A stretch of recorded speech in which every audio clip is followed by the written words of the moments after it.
first, not available in all cases if you wish.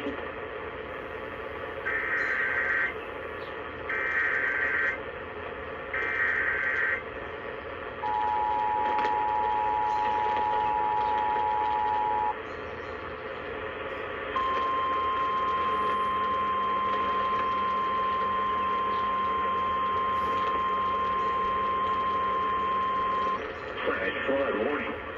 The National Weather Service in Pittsburgh has issued a flash flood warning for East Central Allegheny County in southwestern Pennsylvania, West Central Westmoreland County in southwestern Pennsylvania until 6 p.m.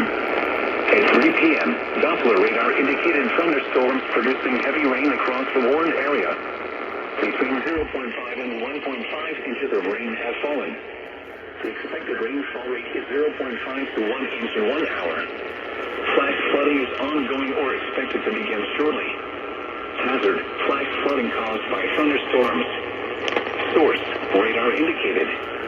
Impact, flash flooding of small creeks and streams, urban areas, highways, streets, and underpasses, as well as other poor drainage and low-lying areas. Some locations that will experience flash flooding include Pittsburgh, Penn Hills, Monroeville, Plum, West Mifflin, Marysville, Wilkinsburg, North Versailles, Smithvale, Forest Hills, Wilkins Township, Turtle Creek, North Braddock, Pease, Trafford, Edgewood, Churchill, Dale North, Wilmerding, and Braddock. Turn around. Don't drown when encountering flooded roads. Most of flood deaths occur in